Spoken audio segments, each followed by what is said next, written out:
فبأي آلاء ربكما تكذبان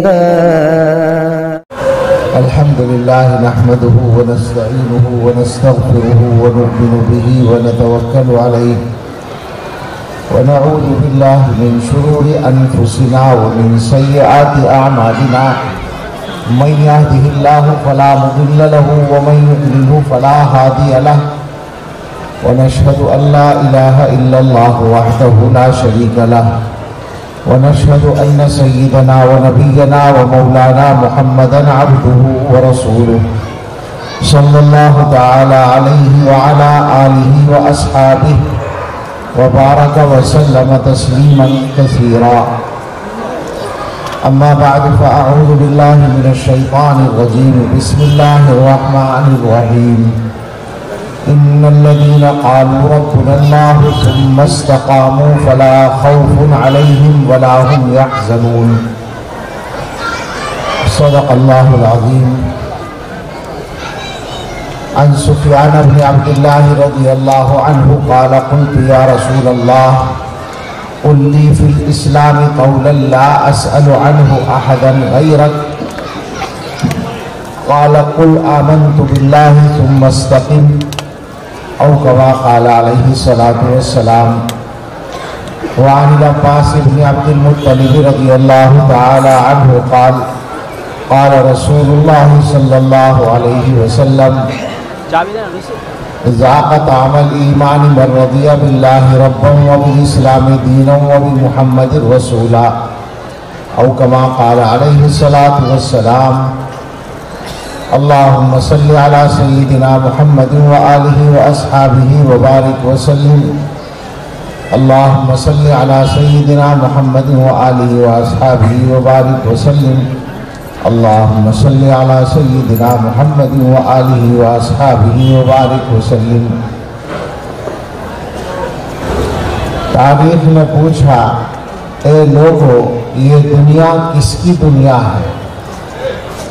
دنیا میں انسانوں نے بہت کچھ کیا ہے، اس میں سے بہت کچھ ایسا ہے جو کرنے کا تھا اور بہت کچھ ایسا ہے جو نہ کرنے کا تھا، اس کا خلاصہ ہے۔ ایک بزرگ شاعر کی یہ نظم ہے۔ تاریخ نے پوچھا اے لوگوں یہ دنیا کس کی دنیا ہے؟ شاہی نے کہا، بادشاہت میں، کنگڈم میں، شاہی نے کہا یہ میری ہے، اور دنیا نے یہ مان لیا۔ پھر تخت بچھے، ایوان سجے، گھڑیال بجے، دربار لگے، تلوار چلی اور خون بہے، انسان لڑے انسان مرے، دنیا نے آخر شاہی کو پہچان لیا۔ ایک اور نظام آیا۔ تاریخ نے پوچھا پھر لوگوں یہ دنیا کس کی دنیا ہے؟ دولت نے کہا یہ میری ہے، سرمایہ دارانہ نظام، کیپٹلزم جس کو کہتے ہیں۔ دولت نے کہا یہ میری ہے اور دنیا نے یہ مان لیا۔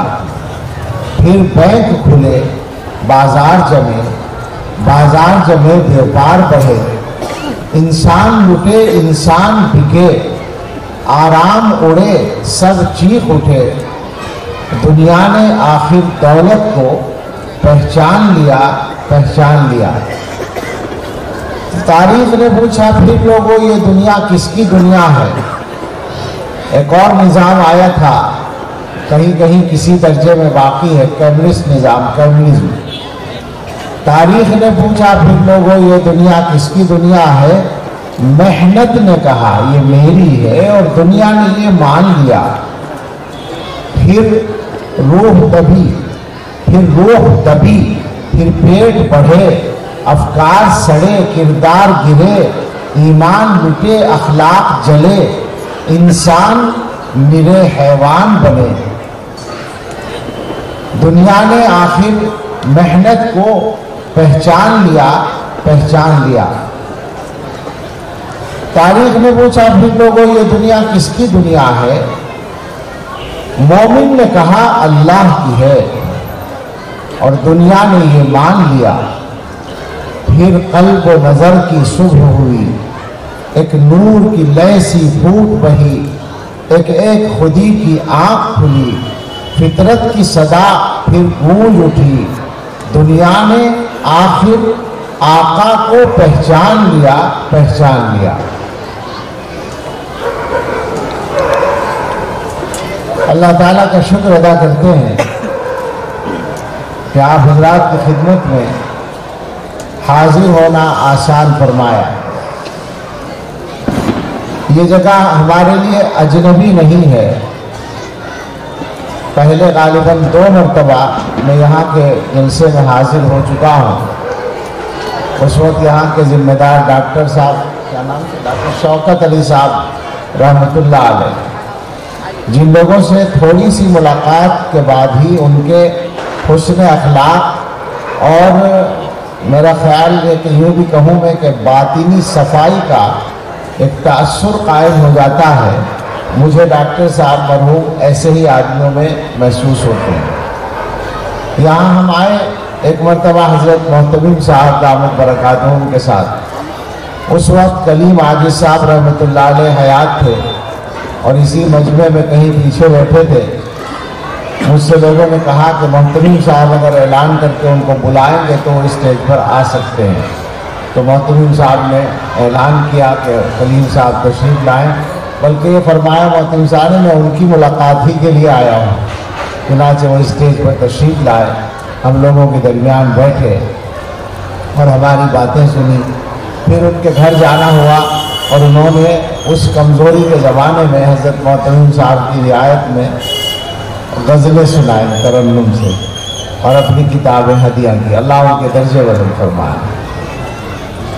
ہمارے بہت سارے مضامین میں یعنی ہم مضمون بیان کرنے میں کلیم عاجز صاحب کے اشعار سے بہت کام چلتا ہے۔ ابھی حیدرآباد میں مولانا رحمانی صاحب دامت برکاتہم کے پروگرام میں میں نے کلیم عاجز صاحب کی پوری نظم ہی پڑھ ڈالی ہم نشین کے نام سے، اور ہمارے قائد حضرت مولانا سید محمود اسد مدنی دامت برکاتہم تو انہی کے اشعار پڑھتے ہیں اکثر اپنے بیانات میں۔ بہرحال یہاں حاضری ہمارے لیے سعادت ہے۔ موجودہ بھی علماء یہاں حضرت مولانا مدنی دامت برکاتہم تو خطاب فرما کے جا چکے ہیں۔ ہم لوگ 2 دن سے مسلسل بھوپال میں مشغول تھے، رات ہی وہاں سے چل کر دیوبند فجر کی اذان پہ پہنچنا ہوا اور 2 سبق پڑھا کر واپس ایئرپورٹ آ کر یہاں حاضری ہوئی۔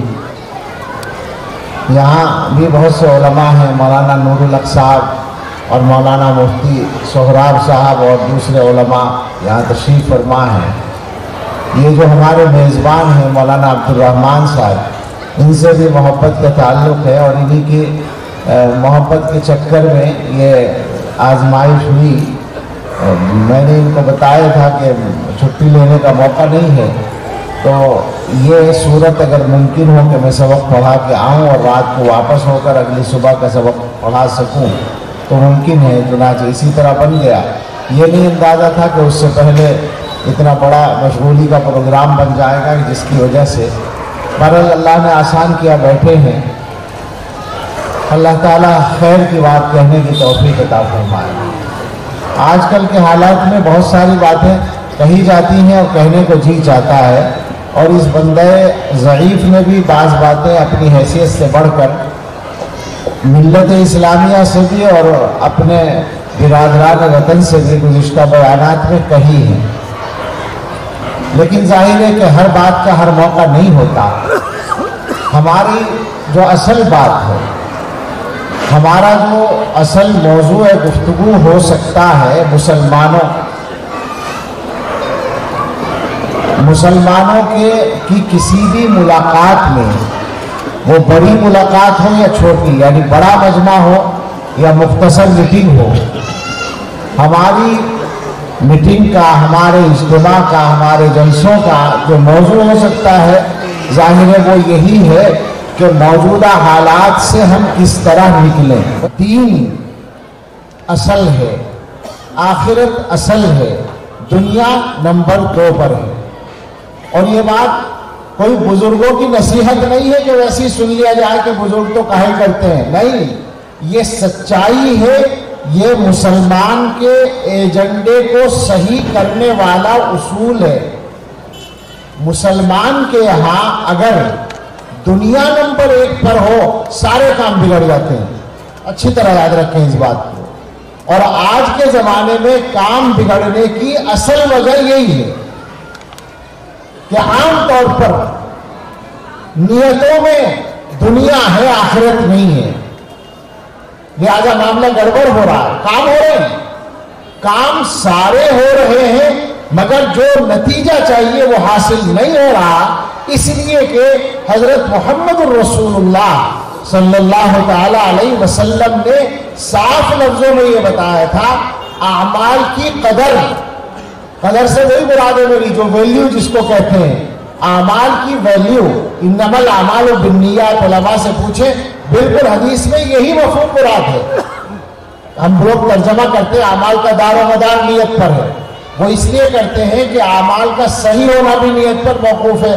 فرض ادا تبھی ہوگا جب نیت ہوگی، مگر اللہ کی بارگاہ میں کسی عمل کا کچھ حیثیت رکھنا یہ نیت پر موقوف ہے، نیت کے صحیح ہونے پر.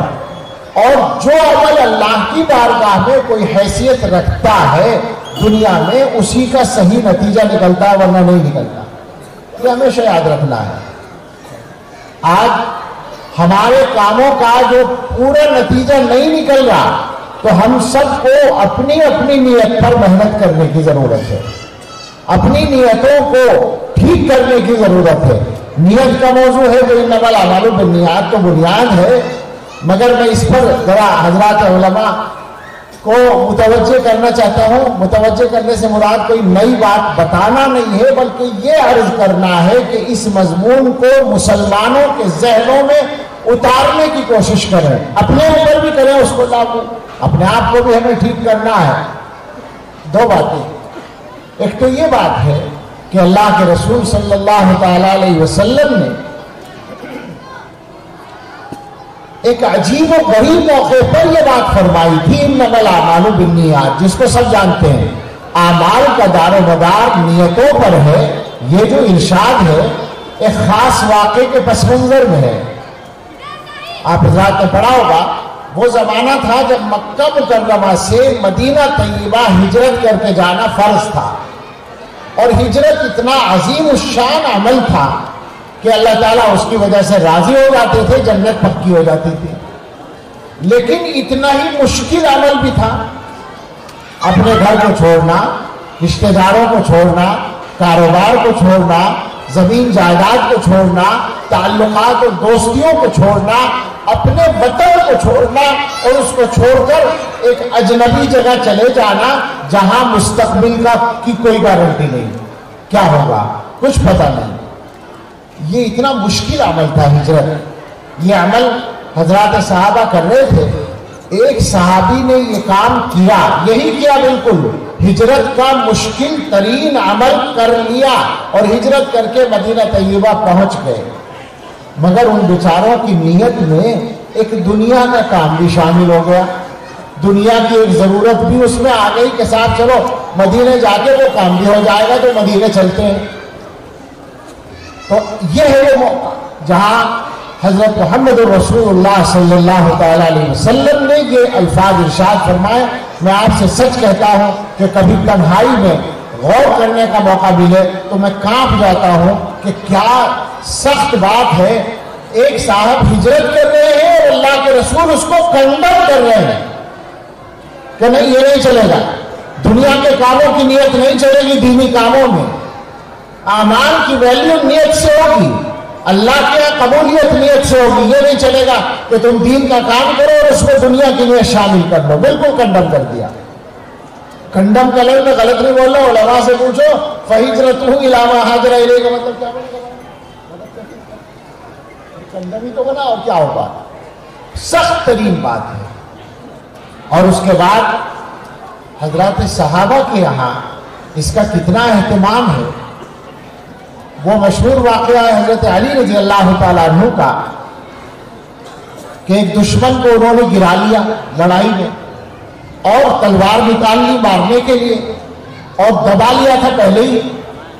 تو اب حضرت علی رضی اللہ عنہ جیسا طاقتور انسان آپ جانتے ہوں گے غزوہ بدر کے موقع پر عمرو ابن عبد ود کو مارا تھا جو 2000 سواروں کے برابر سمجھا جاتا تھا. حضرت علی نے اس کا کام تمام کیا تھا. ہاتھوں کی طاقت بہت زیادہ تھی, تلوار بہت مضبوط تھی, وہ ترکی میں رکھی ہوئی ہے. مجھے مولانا حضرت محمود مدنی صاحب نے ایک دفعہ کہا کہ وہ بہت بھاری تلوار ہے, میں نے بھی جا کر دیکھا, بہت چوڑی ہے, ہم جیسے مولوی سے تو وہ ہلے گی بھی نہیں. اب حضرت علی رضی اللہ عنہ کے قبضے میں ایک آدمی اس طرح آ جائے تو وہ بیچارہ کیا کرے گا؟ کچھ بھی نہیں کر سکتا. ایک کام وہ کر سکتا تھا, وہ اس نے کر لیا. وہ یہ تھا کہ حضرت کے منہ پر تھوک دیا.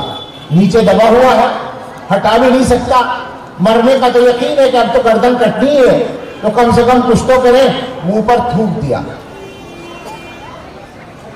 اب اس کے بعد جو واقعہ ہے وہ ہے اصل, جس سے یہ سمجھ میں آتا ہے کہ حضرات صحابہ رضی اللہ عنہم رسول اللہ صلی اللہ تعالی علیہ وسلم کی تربیت کی برکت سے نیت کو کتنا زیادہ اہم سمجھتے تھے اور کتنے چوکس رہتے تھے. حضرت علی رضی اللہ عنہ اس کو چھوڑ کر کھڑے ہو گئے. اب ظاہر ہے اس نے دیکھا, اس کے دیکھنے میں سوال تھا کہ بھئی کیا ہوا. وہ چاہتا ہوگا کہ کچھ پتہ چلے, جان بچ گئی ہے کیا, کوئی اور معاملہ ہے. تو حضرت نے فرمایا کہ ہاں میں تجھے مارنے والا تھا, مگر میری تیری کوئی ذاتی لڑائی نہیں تھی, اللہ کے لیے کر رہا تھا یہ کام. جب تو نے میرے منہ پر تھوک دیا تو اب مجھے غصہ آ گیا. اس حالت میں اگر میں تجھے مارتا تو میرا نفسانی غصہ بھی اس میں شامل ہوتا, اس لیے میں نے تجھ کو چھوڑ دیا. یہ ہے وہ نیت کے بارے میں چوکس رہنے کا مسئلہ. اور میں جو ابھی کہہ رہا تھا کہ جن کاموں میں نیت صحیح ہوتی ہے ان کا نتیجہ صحیح ہوتا ہے. نتیجہ یہ نکلا کہ وہ آدمی کلمہ پڑھتا ہوا کھڑا ہو گیا. جو کافر ہونے کی حالت میں مرنے والا تھا وہ مسلمان ہو کے کھڑا ہو گیا. آپ امت کی تاریخ کا جائزہ لے لیں تو آپ کو ملے گا کہ جن حضرات نے اللہ کے لیے صحیح نیت سے کام کیا, ان سب کے کام زندہ رہے اور دنیا کے لیے اور امت کے لیے نافع بنے. اور جہاں نیت کا معاملہ گڑبڑ ہوا وہی معاملہ خراب ہو گیا. اسی کی ایک دوسری جو بنیاد ہے وہ میں عرض کرنا چاہتا ہوں. جو میرے الفاظ تھے کہ دنیا نمبر 2 پر ہے, آخرت نمبر 1 پر ہے. حدیث میں فرمایا گیا, عجیب عجیب الفاظ ہوتے ہیں حدیث میں. ارشاد فرمایا من کانت الآخرۃ ہمہ. آدمی 2 طرح کے ہوتے ہیں. ایک وہ ہوتے ہیں جن کا نصب العین, جن کا اصل ٹارگیٹ آخرت ہوتی ہے. فرمایا جس آدمی کا نصب العین آخرت ہے تو جعل اللہ غناہ فی قلبہ وجمع لہ شملہ وَأَتَتْهُ الدُّنْيَا وَهِيَ رَاغِبَةٌ. اللہ تعالی اس کے دل میں غنا رکھ دیں گے. غنا بے نیازی, اطمینان. غنا کا ترجمہ مالداری بھی ہے. دل کو مالدار بنا دیں گے, دل میں غنا رکھ دیں گے. یہ پہلا انعام ہوگا. چونکہ آخرت نظر میں ہے, آخرت اصل منشا ہے, تو دنیا کے چکر میں پریشان نہیں ہوگا, دل کے اندر اطمینان رہے گا. وجمع لہ شملہ, اور اس کے متفرق معاملات کو جمع کریں گے, یعنی اس کے کام بنتے چلے جائیں گے. وَأَتَتْهُ الدُّنْيَا وَهِيَ رَاغِبَةٌ, اور دنیا اس کے پاس آئے گی ذلیل ہو کر. چونکہ جو اللہ نے لکھ دیا وہ تو آئے گا, وہ مل کر رہے گا. اور وہ چونکہ آخرت کو اصل مانتا ہے تو دنیا بیچاری اس کے پیچھے پیچھے جائے گی, ذلیل ہو کر پہنچے گی. وَمَنْ كَانَتِ الدُّنْيَا هَمَّهُ, اور جس آدمی کا اصل ٹارگیٹ دنیا ہے, اصل نصب العین دنیا ہے, دنیا کا مفاد, دنیا کی عزت, دنیا کا لالچ, دنیا کی شہرت, دنیا میں اپنے آپ کو بڑا کہلوانا, دنیا میں بڑا بننا, یہ بدترین مصیبتیں ہیں جنہوں نے ہمیں تباہ کر رکھا ہے. نکال دیں ان خواہشات کو دلوں سے, اللہ بڑا بنا دے گا.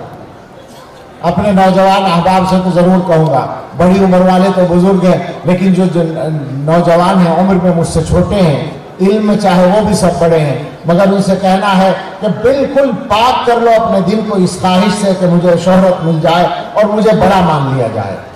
جب یہ دل میں خواہش ختم ہو جائے گی اسی دن تم بڑے ہو جاؤ گے.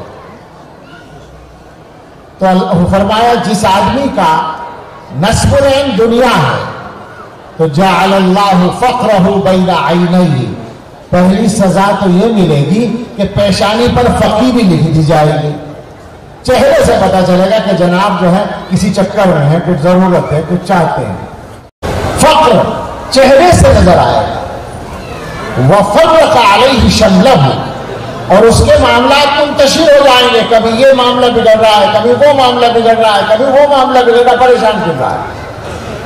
وَلَمْ يَأْتِهِ مِنَ الدُّنْيَا إِلَّا مَا قُدِّرَ لَهُ، اور دنیا اتنی ہی ملے گی جتنی مقدر میں، اس سے زیادہ نہیں ملے گی، چاہے جتنے ذلیل ہو جاؤ۔ دنیا کے لیے ناک رگڑ لو، جو اللہ نے لکھا وہ ملے گا، اس کے علاوہ نہیں ملے گا، یہ طے ہے بالکل۔ تو اس لیے پہلا کام یہ ہے کہ ہم لوگ اپنا ٹارگٹ صحیح کر لیں، آخرت کو اپنا نصب العین بنا لیں۔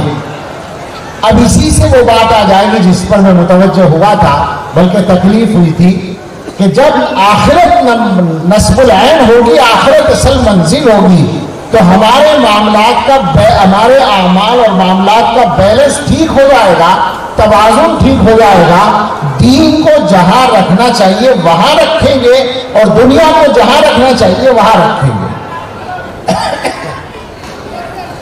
عام طور پر دین اور دنیا کی جب بات آتی ہے تو لوگوں کو ایک غلط فہمی ہوتی ہے کہ مولوی لوگ جو ہیں یہ کہہ رہے ہیں دنیا کو چھوڑ دو، دنیا کا پیسہ چھوڑ دو، دنیا مت کماؤ۔ تو بالکل جلدی سے میں ایک دو جملوں میں اس بات کو نمٹا دیتا ہوں کہ ہماری شریعت میں پیسہ اور مال کمانے پر کوئی پابندی نہیں ہے، کوئی لمٹ مقرر نہیں ہے کہ وہاں تک کمانے کے بعد آپ آگے تجارت نہیں کر سکتے، کاروبار نہیں کر سکتے، جتنا چاہیں کمائیں، مسئلہ وہ نہیں ہے، مسئلہ وہ نہیں ہے، مسئلہ وہی ہے دنیا کو مقصد بنانے کا، اور مقصد بنانے کا مطلب ہوتا ہے دنیا کے فائدے کے لیے آخرت کا نقصان کرنے کا۔ اس سے منع کیا گیا ہے، ایک پیسے کے لیے بھی آخرت کا نقصان نہ کرو، اور آخرت کے نقصان کے بغیر تم ارب پتی بن جاؤ، کھرب پتی بن جاؤ، شریعت میں کوئی پابندی نہیں ہے۔ ہاں تم جو چاہے بن جاؤ، مگر دنیا کی عظمت دل میں نہ ہو، عظمت دین کی ہو۔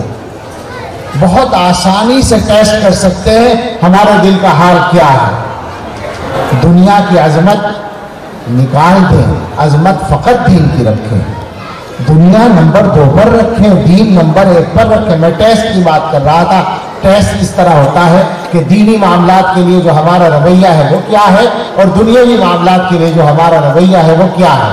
ایک ٹیسٹ اور عرض کرتا ہوں قرآن کریم کی روشنی میں، وہ واقعہ سب جانتے ہیں، قرآن کریم کا مشہور واقعہ ہے۔ قرآنی شخصیات میں ایک نام ہے، قرآنی شخصیات سے مراد ہے جن لوگوں کا ذکر قرآن میں آیا ہے۔ ایک نام ہے قارون کا، جو حضرت موسیٰ علیہ السلام کی قوم کا آدمی ہے۔ اللہ تعالیٰ فرماتے ہیں ان قارون کان من قوم موسیٰ فبغى علیہم، قارون جو ہے وہ حضرت موسیٰ علیہ السلام کی قوم کا آدمی تھا، اور اس کے مزاج میں سرکشی آ گئی، اس نے ان کے اوپر ظلم شروع کر دیا، باغی بن گیا۔ وَآتَيْنَاهُ مِنَ الْكُنُوزِ مَا إِنَّ مَفَاتِحَهُ لَتَنُوءُ بِالْعُصْبَةِ أُولِي الْقُوَّةِ، اور ہم نے اس کو اتنے خزانے دیے جن خزانوں کی چابیاں ایک طاقتور گروہ کو بوجھل کر دیں، یعنی 10 آدمی ان چابیوں کو اٹھانے میں تھک جائیں، اتنی زیادہ چابیاں تھی خزانوں کی۔ تو خزانے کتنے ہوں گے؟ إِذْ قَالَ لَهُ قَوْمُهُ لَا تَفْرَحْ إِنَّ اللَّهَ لَا يُحِبُّ الْفَرِحِينَ، بات اس وقت کی ہے جب اس سے اس کی قوم نے کہا کہ تم فخر میں مبتلا نہ ہو، اللہ تعالیٰ فخر کرنے والوں کو پسند نہیں کرتا۔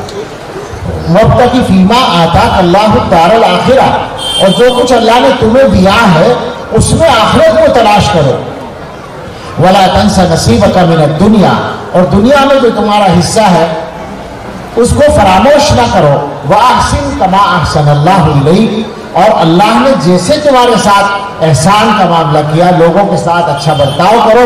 وَلَا تَبْغِ الْفَسَادَ فِي الْأَرْضِ، اور زمین میں فساد نہ کرو۔ إِنَّ اللَّهَ لَا يُحِبُّ الْمُفْسِدِينَ، اللہ تعالیٰ فساد کرنے والوں کو پسند نہیں کرتا۔ قارون نے جواب کیا دیا، قال، اس نے کہا، إِنَّمَا أُوتِيتُهُ عَلَىٰ عِلْمٍ عِندِي، یہ جو مال مجھے ملا ہے یہ جو میرے پاس مال کی طاقت ہے، خواہ تم نصیحت کرنے آ گئے، میری قابلیت کا نتیجہ ہے جناب، میں نے محنت سے یہ مال کمایا ہے۔ جیسے آج کل کا کوئی مالدار کہہ دے کہ ہم نے پیسہ محنت کر کے کمایا، وہ حساب رسید لے کے آ گئے چندہ کرنے کے لیے، کچھ ایسی ہی بات ہے نا یہ۔ اس نے کہا انما اوتیتہ علی علم عندی، یہ مجھے ملا ہے میری اس صلاحیت کی بنا پر جو میرے پاس ہے۔ اللہ تعالیٰ فرماتے ہیں اولم یعلم، کیا اسے نہیں پتا ان اللہ قد اہلک من قبلہ من القرون من هو اشد منہ قوۃ واکثر جمعا، کہ اللہ تعالیٰ نے اس سے پہلے بہت سی ایسی قوموں کو ہلاک کیا جن کی طاقت بھی قارون سے زیادہ تھی اور ان کا مجمع بھی قارون سے زیادہ تھا، یعنی افرادی قوت بھی زیادہ تھی۔ ولا يسأل عن ذنوبهم المجرمون، اور مجرموں سے ان کے گناہوں کے بارے میں پوچھا نہیں جاتا، یعنی جب پکڑ آتی ہے تو پھر نہیں پوچھا جاتا۔ آگے اللہ تعالیٰ نے اس نے ایک واقعہ بیان کیا، فخرج علی قومہ فی زینتہ، قارون اپنی قوم کے سامنے نکلا اپنی شان کے ساتھ، اپنی زینت کے ساتھ۔ قرآن کے انداز بیان سے معلوم ہوتا ہے کہ قارون نے پروگرام بنایا اپنی دولت کا مظاہرہ کرنے کا، لوگوں پر روک ڈالنے کے لیے، اور تماشا دیکھنے والے راستے پر کھڑے ہو گئے۔ قرآن کے بیان ہی سے یہ بات سمجھ میں آتی ہے کہ چونکہ وہ بنی اسرائیل کا آدمی ہے تو زیادہ تر وہی لوگ تھے تماشا دیکھنے والے جو ایمان والے تھے، بنی اسرائیل میں تھے، حضرت موسیٰ علیہ السلام کی امت کے لوگ تھے۔ مگر ایمان والوں میں بھی جس طرح آج دو قسمیں ہیں، اس زمانے میں بھی دو قسمیں تھیں۔ ایک وہ تھے جن کے منہ میں رائے ٹپکتی تھی مال دیکھ کر، ہم لوگوں کی طرح، اور ایک وہ تھے جو اللہ والے تھے جن کا ٹارگیٹ آخرت تھی۔ دونوں طرح کے لوگ وہاں کھڑے تھے۔ اب قرآن کے الفاظ کا صرف ترجمہ کروں تو آپ کی سمجھ میں آئے گا۔ باری تعالیٰ فرماتے ہیں فخرج علی قومہ فی زینتہ، وہ اپنی قوم کے سامنے نکلا اپنی شان و زینت کے ساتھ۔ قال الذین یریدون الحیاۃ الدنیا، ان لوگوں نے کہا جو دنیا کی زندگی کے چاہنے والے تھے۔ کیا کہا؟ دو جملے کہے، آپ سب سن رہے ہیں نا؟ ذرا غور کیجئے گا اور سوچئے گا، آپ اور ہم وہاں کھڑے ہوتے تو ان دو باتوں کے علاوہ کیا کہتے؟ یعنی میں یہ کہنا چاہتا ہوں کہ ہم لوگوں کا ذوق بھی ایسا کہ ہم بھی یہی کہتے ہیں۔ کیا کہا؟ یا لیت لنا مثل ما اوتی قارون، کاش ہمیں بھی اتنا مال مل جاتا جتنا قارون کو ملا ہے۔ کیا خیال ہے؟ اپنے زمانے کے کسی مالدار کو دیکھ کر یہ تمنا نہیں آتی ذہن میں کہ اللہ نے فلاں کو دے رکھا ہے ہمیں بھی دے دیتے؟ یہی تو ہے، یا لیت لنا مثل ما اوتی قارون۔ اور اگلا جملہ انہ لذو حظ عظیم، یہ قارون بڑی قسمت والا آدمی ہے۔ ایمانداری سے بتائیے آپ حضرات پڑھے لکھے لوگ ہیں، ایمانداری سے بتائیے، مالداروں کا تعارف ہمارے ہاں یہی ہوتا ہے نا کہ یہ فلاں صاحب اللہ نے ان کو بڑا نوازا ہے، پتا ہوتا ہے یعنی انہی الفاظ سے مجھ سے کرایا جاتا تھا، اس لیے میں کہتا ہوں۔ اب تو میں ان تقریروں میں بول بول کے روک دیا لوگوں کو، ہم مجھ سے الفاظ نہیں کہتے۔ کبھی آپ نے کسی مولوی کے تعارف میں بھی یہ جملہ بولا ہے کہ یہ مولانا فلاں صاحب ان کو اللہ نے بڑا نوازا ہے، یہ بہت بڑے آدمی ہیں؟ مالداروں کے لیے ہمارے ہاں لفظ ہی یہ ہے کہ یہ تو بہت بڑے آدمی ہیں۔ کیا مطلب بہت بڑے آدمی ہیں؟ یعنی بہت بڑے مالدار ہیں، یہی ہے نا؟ کیا سوچ ہے یہ؟ عالم کیوں نہیں بڑا ہے؟ عالم کو یوں کیوں نہیں سمجھا جاتا کہ اسے اللہ نے نوازا ہے؟ وہی وہاں ہے۔ یہ کون ہے؟ الذین یریدون الحیاۃ الدنیا، وہ کہہ رہے ہیں کاش ہمیں بھی اتنا مل جاتا جتنا قارون کو ملا ہے، یہ قارون بڑی قسمت والا آدمی ہے۔ اب وہاں کچھ اللہ والے بھی کھڑے تھے، اور اللہ والوں کے لیے جو اللہ والا کا لفظ نہ بولوں بلکہ آخرت کو چاہنے والے کھڑے تھے، آخرت کی فکر کرنے والے کھڑے تھے۔ لیکن حضرات علماء سے درخواست ہے کہ روزانہ سوچا کریں اس بات کو کہ یہاں پر ادھر یریدون الحیات الدنیا تھا، یہاں یریدون الآخرت نہیں کہا گیا۔ الذین اوتوا العلم کہا گیا، اس کا مطلب یہ ہے کہ علماء کی یہی صفت ہے، اگر یہ صفت نہ ہو تو وہ عالم نہیں ہے۔ فرمایا وقال الذین اوتوا العلم، ان لوگوں نے کہا جن کو علم دیا گیا تھا، یعنی جو آخرت کی فکر رکھنے والے تھے۔ معلوم ہوتا ہے علم وہی کہلاتا ہے جو آخرت کی فکر پیدا کرتا ہے۔ کیا کہا انہوں نے؟ ان سے کہا جو لالچ کر رہے تھے، وَيْلَكُمْ، تمہارا ناس ہو، کیا بات کرتے ہو، ثواب اللہ خیر لمن آمن وعمل صالحا، اللہ کا ثواب بہتر چیز ہے اس آدمی کے لیے جو ایمان لائے اور نیک عمل کرے، وَلَا يُلَقَّاهَا إِلَّا الصَّابِرُونَ۔ اور یہ فرمایا باری تعالیٰ نے کہ یہ جو ایمانی کیفیت ہے یہ ہر ایک کو نہیں ملتی، صبر کرنے والوں کو ملتی ہے۔ یہ تو وہاں قصہ ہو گیا، ایک دن کا واقعہ ہے یہ، اس کے بعد کچھ وقت گزرا ہوگا، اللہ کی طرف سے عذاب کا فیصلہ آ گیا۔ فَخَسَفْنَا بِهِ وَبِدَارِهِ الْأَرْضَ، ہم نے قارون کو اور اس کے گھر کو زمین میں دھسا دیا۔ فَمَا كَانَ لَهُ مِنْ فِئَةٍ يَنْصُرُونَهُ مِنْ دُونِ اللَّهِ وَمَا كَانَ مِنَ الْمُنتَصِرِينَ۔ اب کوئی گروہ ایسا نہیں تھا جو اللہ کے مقابلے میں اس کی مدد کر سکے، اور وہ بھی بچنے والا یا انتقام لینے کی پوزیشن میں نہیں تھا۔ اب کیا ہوا، وہ بیچارے جو پرسوں فلاں دن نمائش والے دن لالچ کر رہے تھے تو وہ بیچارے ایمان والے نصیحت ہو گئی۔ وَأَصْبَحَ الَّذِينَ تَمَنَّوْا مَكَانَهُ بِالْأَمْسِ يَقُولُونَ، وہ لوگ جو کل قارون جیسی جگہ کی تمنا کر رہے تھے وہ کہنے لگے وَإِكَأَنَّ اللَّهَ يَبْسُطُ الرِّزْقَ لِمَن يَشَاءُ مِنْ عِبَادِهِ وَيَقْدِرُ۔ بھئی ایسا معلوم ہوتا ہے کہ اللہ تعالیٰ اپنے بندوں میں سے جس کو چاہتے ہیں زیادہ دیتے ہیں، جس کو چاہتے ہیں کم دیتے ہیں۔ یہ فضیلت کا مسئلہ نہیں ہے، تو اللہ کی حکمت ہے کسے دینا ہے زیادہ کسے کم دینا۔ لولا امن اللہ علینا لخسف بنا، اگر اللہ ہم پہ کرم نہ کرتا تو ہمیں بھی دھسا دیا ہوتا۔ وَإِكَأَنَّهُ لَا يُفْلِحُ الْكَافِرُونَ، بھائی ایسا ہے کافر تو کامیاب نہیں ہوتے، ناشکر کامیاب نہیں ہوتے، منکر کامیاب نہیں ہوتے۔ اور اس کے بعد ایک آیت اور ہے، وہ ضرور سن لیں۔ باری تعالیٰ نے یہ سارا قصہ سنانے کے بعد ارشاد فرمایا تِلْكَ الدَّارُ الْآخِرَةُ، یہ جو آخرت کی کامیابی ہے، نَجْعَلُهَا لِلَّذِينَ لَا يُرِيدُونَ عُلُوًّا فِي الْأَرْضِ وَلَا فَسَادًا، یہ جو آخرت کی کامیابی ہے یہ ہم ان لوگوں کے لیے مقرر رکھتے ہیں جو زمین میں بلندی نہیں چاہتے اور فساد نہیں چاہتے۔ زمین میں اپنی بڑائی، جو آدمی زمین میں اپنے آپ کو بڑا بنانا چاہے گا وہی فساد کرے گا، یہ ہمیشہ یاد رکھیں۔ آج کی دنیا کا فساد کیا ہے؟ ہر آدمی یہ چاہتا ہے کہ میں لیڈر بنوں، مجھے بڑا مانا جائے، میری بات چلے، لہذا فساد ہے۔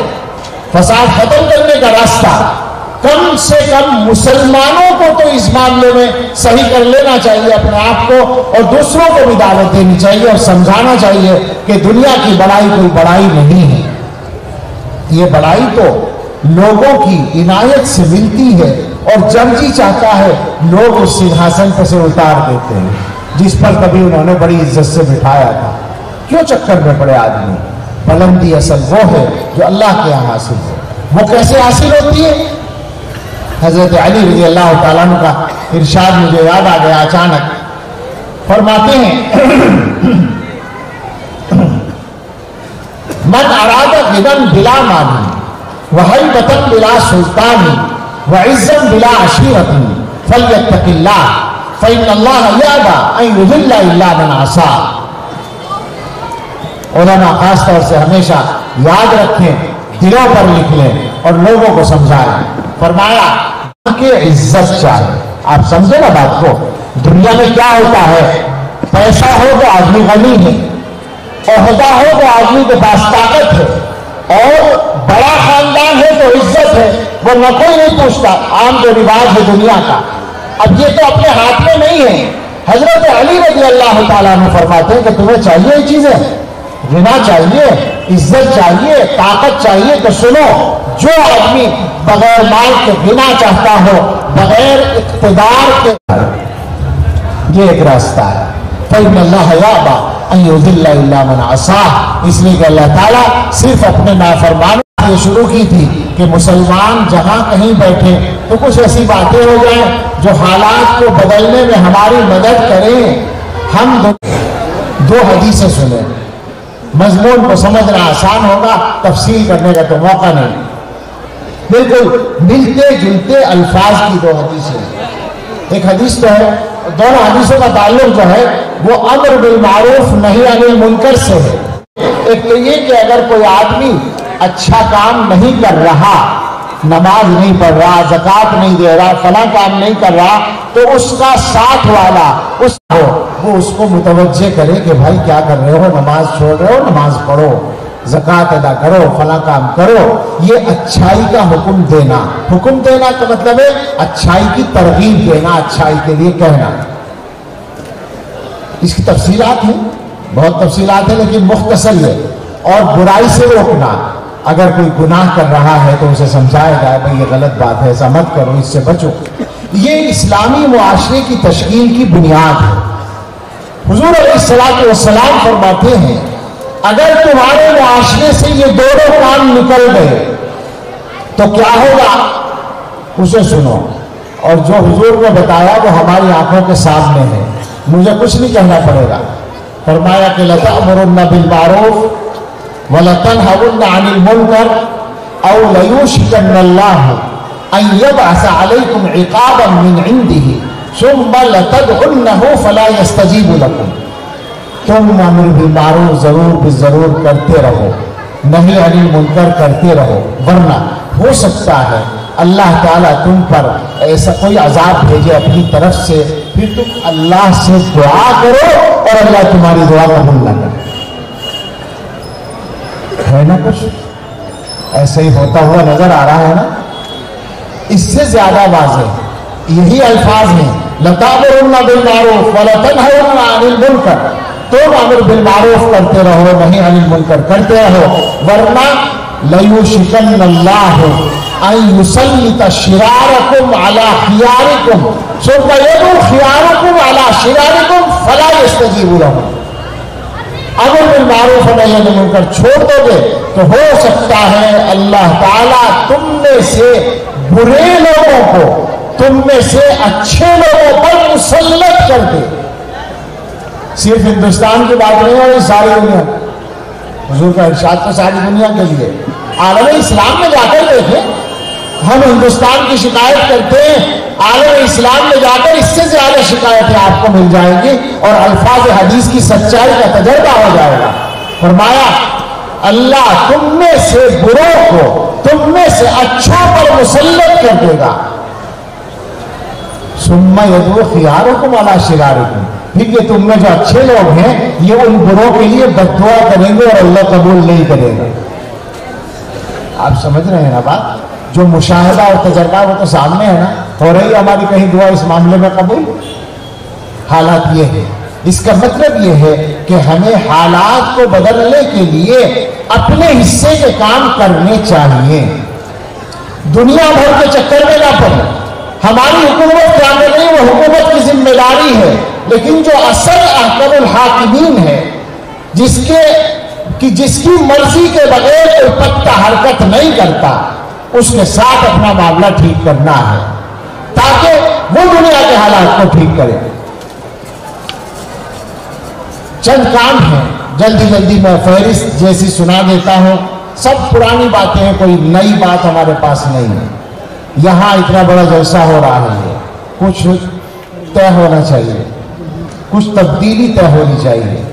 ایسا نہ ہو کہ اتنی محنت کی گئی، خرچہ بھی بہت ہوا ہوگا اور ٹائم لگا، علماء کا ٹائم لگا، لوگوں کو مشقت اٹھانی پڑی، اور سارا جلسہ ہونے کے بعد جلسے سے پہلے جیسا تھا جلسے کے بعد بھی ویسا ہی رہے تو کوئی نتیجہ نکلا؟ مدرسے کے لیے تو نکلا، مدرسے کا کام تو ہو گیا، مگر ہمیں کیا ملا؟ ہمارا فائدہ تب ہوگا جب ہم اپنے بارے میں کوئی تبدیلی طے کر کے جائیں. تو طے کریں ہم نماز اپنے اپنے گھر میں انشاءاللہ نماز کو زندہ کریں گے. ساری دنیا کی ذمہ داری نہیں ہے، جو اصل ذمہ داری ہے وہ میں بول رہا ہوں. جن کی ذمہ داری زیادہ ہے وہ اپنی ذمہ داری کو جانتے ہیں.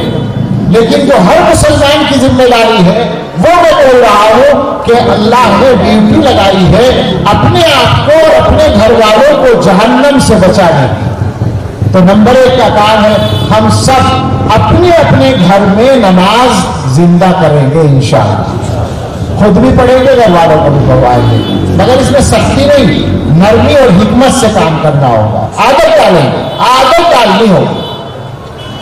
دوسرا کام، گھر کے اندر کوئی ناجائز پیسہ، 1 پیسہ بھی آنے کو ہم روک دیں گے انشاءاللہ۔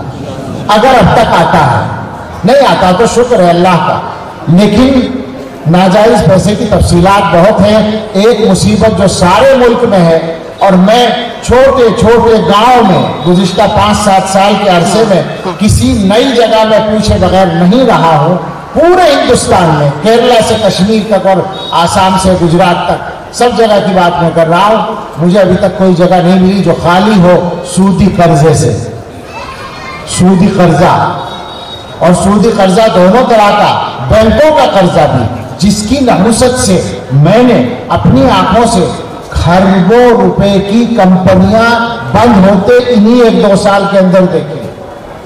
اور چھوٹا قرضہ جو گھروں میں آتا ہے، جو عورتوں کو دیا جاتا ہے، پورے ملک میں جال بچھا ہوا ہے، گھروں میں قرضہ آتا ہے اور سود کے ساتھ واپس کرنا پڑتا ہے، اور اگر کبھی واپس نہ ہو تو بہت کچھ اس کے بدلے میں جھیلنا پڑتا ہے۔ بدترین بات ہے، اس سے اپنے گھروں کو پاک کرنا ہے انشاءاللہ۔ تیسرا کام، اپنے آپ بھی اور اپنے بچوں کو بھی قرآن پڑھانا ہے انشاءاللہ۔ کیا بات ہے، آخر آج کے وقت میں بھی مسلمانوں کی اکثریت نماز سے بھی دور ہے، اور یہ اکثریت قرآن سے بھی دور ہے۔ یہ مجمع جو دینداروں کا مجمع بیٹھا ہے، میں اگر یہ دعویٰ کروں آدھے آدمی قرآن پڑھنا نہیں جانتے تو کیا میں غلط کہوں گا؟ آپ سوچیں ذرا۔ اس لیے آپ یہاں سے فیصلہ کر کے جائیے کہ انشاءاللہ یہ جو کوتاہی چل رہی ہے، اب یہ کوتاہی دور کی جائے گی، اور ہر بچہ اور ہر بڑا انشاءاللہ قرآن ضرور پڑھے گا۔ یہ 3 باتیں ہیں، اور اب میں ایک حدیث سنا کر بات ختم کرتا ہوں، جو گزشتہ 1-2 سال کے اندر تقریباً ہر نئی جگہ پر جا کر سنانے کی کوشش کی ہے۔ اس سے کچھ اور چیزیں ایمان والوں کے دلوں میں اتر جاتی ہیں اور ایمان تازہ ہوتا ہے، اللہ تعالیٰ کے ساتھ اپنا تعلق صحیح کرنے میں مدد ملتی ہے۔ حدیث قدسی ہے، یعنی ایسی حدیث ہے جس میں اللہ کے رسول صلی اللہ علیہ وسلم اللہ کی طرف سے بات سنا رہے ہیں کہ اللہ تعالیٰ اپنے بندوں سے یہ کہتے ہیں۔ حضرت ابو ذر غفاری رضی اللہ تعالیٰ عنہ کی روایت ہے، وہ نقل کرتے ہیں رسول اللہ صلی اللہ تعالیٰ علیہ وسلم سے، اور وہ اللہ تعالیٰ کی طرف سے فرماتے ہیں، اللہ اپنے بندوں سے فرماتا ہے، یا عبادی، اے میرے بندو، انی حرمت الظلم علی نفسی وجعلتہ بینکم محرما فلا تظالموا۔ اے میرے بندو، میں نے، یہ کون کہہ رہا ہے؟ اللہ، جو مالک ہے، جو خالق ہے، جس کی شان یہ ہے کہ وہ کچھ بھی کرے اسے اختیار ہے، وہ کہتا ہے کہ میں نے اپنے اوپر ظلم حرام کر رکھا ہے، یعنی میں ظلم نہیں کرتا۔ جس کو تم ظلم سمجھتے ہو میں وہ بھی ظلم نہیں کرتا، حالانکہ اللہ کی شان یہ ہے کہ وہ کچھ بھی کرے وہ ظلم نہیں ہوگا، لیکن اللہ تعالیٰ کہتے ہیں جس کو تم ظلم سمجھتے ہو میں وہ ظلم بھی نہیں کرتا۔ وَجَعَلْتُهُ بَيْنَكُمْ مُحَرَّمًا، اور میں نے ظلم کو تمہارے آپس میں بھی حرام کر دیا ہے، فَلَا تَظَالَمُوا، تو خدا کے واسطے ایک دوسرے پر ظلم نہ کیا کرو۔ کس کو فرما رہے ہیں؟ اپنے بندوں کو۔ یہ بندے جو دوسروں کے ظلم کی شکایت کرنے میں لمبی لمبی زبانیں چلاتے ہیں، اور ان کا عالم یہ ہے کہ یہ گھروں میں ظلم کر رہے ہیں اور پڑوسیوں پر ظلم کر رہے ہیں اور رشتہ داروں پر ظلم کر رہے ہیں، کیا ہو رہا ہے آخر یہ؟ سوچیں ذرا، میں اس پر تفصیل میں نہیں جانا چاہتا مگر اشارہ کرتا ہوں۔ ظلم کا مطلب ہوتا ہے کسی کا حق مارنا، کسی کی حق تلفی کرنا، کسی کے ساتھ وہ برتاؤ نہ کرنا جو برتاؤ کرنا چاہیے، یہ ظلم کہلائے گا۔ تو شوہر بیوی کے ساتھ، بیوی شوہر کے ساتھ، اولاد والدین کے ساتھ، والدین اولاد کے ساتھ، ساس بہو کے ساتھ، بہو ساس کے ساتھ، بھائی بہن ایک دوسرے کے ساتھ، رشتہ دار رشتہ داروں کے ساتھ، پڑوسی پڑوسیوں کے ساتھ، پارٹنر کے ساتھ، ادارے کے ذمہ دار اپنے ماتحتوں کے ساتھ اور ماتحت ذمہ داروں کے ساتھ، میں ساری باتیں کہہ رہا ہوں۔ اور اداروں سے مراد صرف مدرسہ نہیں، صرف اسکول اور کالج نہیں، ہر قسم کے ادارے، فیکٹریاں اور کمپنیاں تک، ظلم کا ایک عام چلن ہے، جہاں جس کو طاقت ملتی ہے وہ دوسروں کو ستانے کی کوشش کرتا ہے۔ توبہ کرنے اللہ تعالیٰ فرماتے ہیں آپس میں ظلم نہ کریں۔ اس کے بعد چند باتیں ارشاد فرمائی جن سے ہمیں اپنی اوقات کا تھوڑا سا اندازہ ہو جائے اور اللہ کی شان کا کچھ احساس ہو جائے۔ فرمایا کہ یا عبادی کلکم ضال الا من ہدیتہ فاستہدونی اہدکم، اے میرے بندو تم میں سے ہر ایک گمراہ ہے سوائے اس کے جسے میں ہدایت دوں، مجھ سے ہدایت مانگو میں تمہیں ہدایت دوں گا۔ یا عبادی کلکم جائع الا من اطعمتہ فاستطعمونی اطعمکم، اے میرے بندو تم میں سے ہر ایک بھوکا ہے سوائے اس کے جسے میں کھلاؤں، مجھ سے کھانا مانگو میں تمہیں کھلاؤں گا۔ یا عبادی کلکم عار الا من کسوتہ فاستکسونی اکسکم، اے میرے بندو تم میں سے ہر ایک بے لباس ہے سوائے اس کے جسے میں لباس پہناؤں، مجھ سے لباس مانگو میں تمہیں لباس دوں گا۔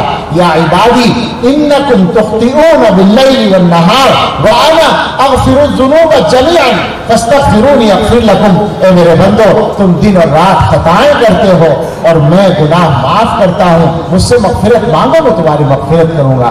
اور اس کے بعد فرمایا کہ یہ مت سمجھنا کہ میں تمہیں جو دیتا ہوں اس میں میرا کوئی فائدہ ہے۔ فرمایا یا عبادی لو ان اولکم وآخرکم وانسکم وجنکم کانوا علی اتقى قلب رجل واحد منکم ما زاد ذلک فی ملکی شیئا، اے میرے بندو اگر تم میں سے اول و آخر شروع سے آخر تک کے تمام انسان، آدم سے قیامت تک کے تمام انسان، تمام جنات، سب کے سب تم میں سب سے بڑے متقی آدمی کی طرح بن جائیں، محدثین کہتے ہیں حضرت محمد صلی اللہ علیہ وسلم کی طرح بن جائیں سارے انسان۔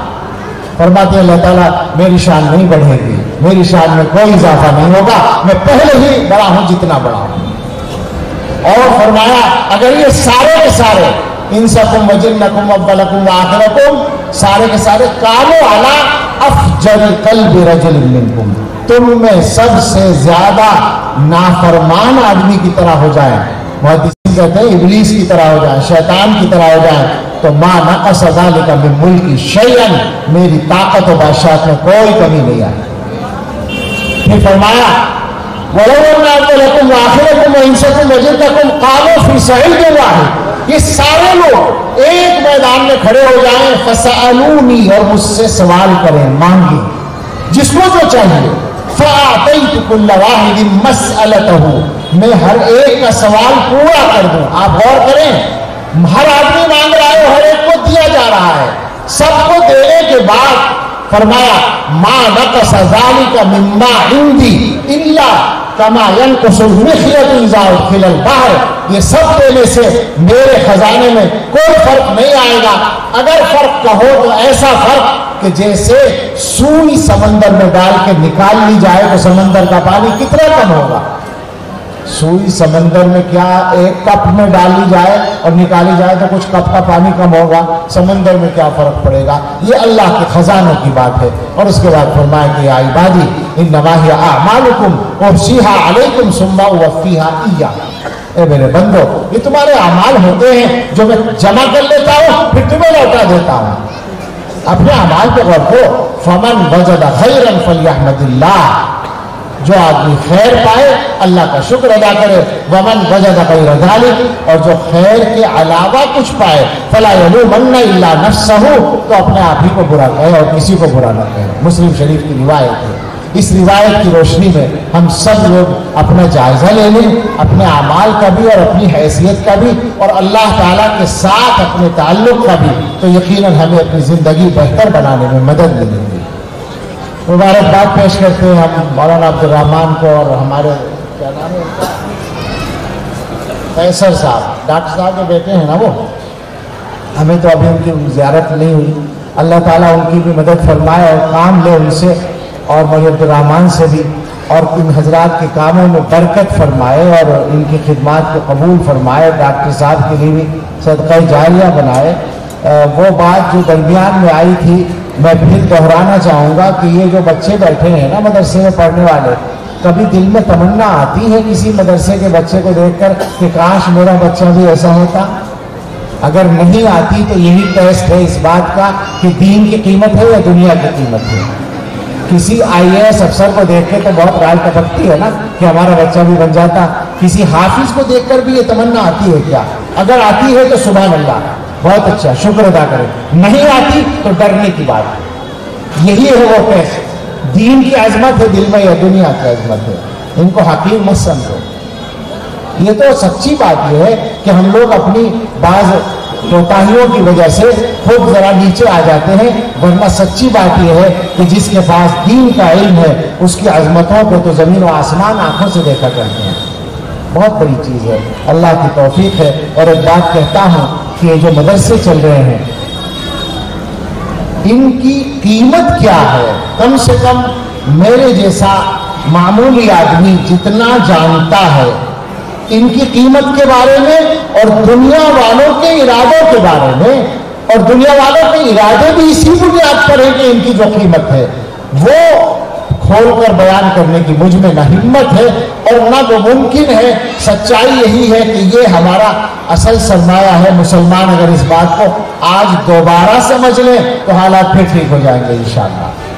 یہ صحیح ہے، مسلمان ہی چلاتے ہیں، مسلمان ہی چندہ دیتے ہیں، مسلمان ہی خرچہ اٹھاتے ہیں، مسلمان ہی محنت کرتے ہیں، یہ سب ہوتا ہے، لیکن یہ سارا تو اپنے اللہ کے ہاں ثواب کمانے کے لیے ہوتا ہے۔ اصل مسئلہ ہے اپنے بچوں کے لیے ان مدرسوں سے فائدہ اٹھانا۔